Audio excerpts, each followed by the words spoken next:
Samantala, arestado naman ang mga operatiba ng Southern Police District ang tatlong sospek na may modus na sangla kolekta-benta sa isinagawang entrapment operation habang nagsasagawa ang mga ito ng transaksyon.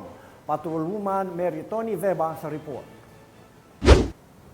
Nasa kote ng mga operatiba ng Southern Police District ang tatlong sospek sa sangla kolekta-benta modus na nakapanloko ng humigit kumulang 15 na biktima.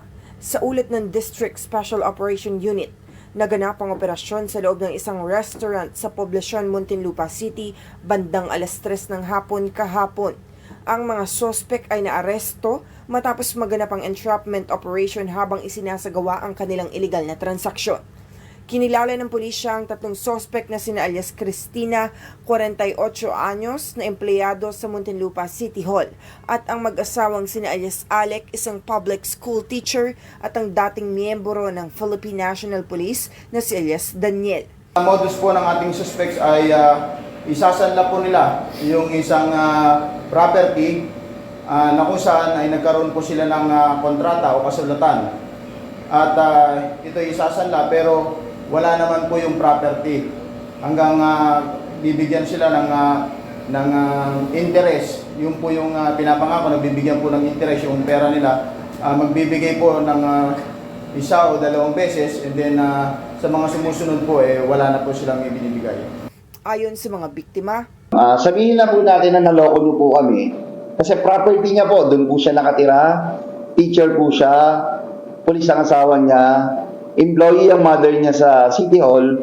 So sino ba ang magkakaroon ng doubt na gagawa sila ng ganong scheme? Nung nalaman ko 4 na araw pa lang na nakasangla po pala sa iba, pinuntahan ko po doon sa bahay nila. Sabi ko, ano po, ba't masamang biro po itong ginawa niyo sa akin? Nakasangla na po pala to, sinangla niyo pa pala sa amin. Malaking tiwala ko sa kanya kasi estudyante namin po siya. Hindi ko po akalain na magagawa nilang mag-ina or kasama din po ang asawa niya. Ang lahat po ng binigay ko sa kanila na pera ay panaylon lang po. May mga anak ako 3 maliliit pa.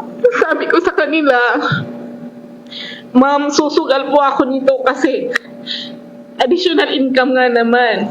Tapos, sabi ko, instead na ayusin ko yung bahay, kukunin ko sa inyo, tulong ko na rin. Kasi nga, nasa simbahan din naman siya.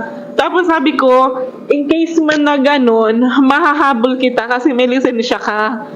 ang modus operandi ng mga sospek ay gumagamit ng mga peking dokumento tulad ng kontrata at resibo upang makapagpanggap na lehitimo ang kanilang transaksyon. Aabot sa humigit kumulang 10 milyon ang kabuoang halaga na nakuha ng tatlong sospek mula sa iba't ibang biktima simula pa noong taong 2021 hanggang ngayon. Napag-alaman rin na si alias Alec ay mayroon ng naunang pagkakakulong dahil sa paglabag sa bouncing check law kung saan siya ay pinatawan ng multa at civil liability. Samantala, no comment na lang ang naging sagot ng mga sospek at hindi na nagbigay pa ng kahit na anong pahayag. No comment po. No comment. No comment po. Mahaharap sa kasong paglabag ng estafa ang mga naarestong sospek.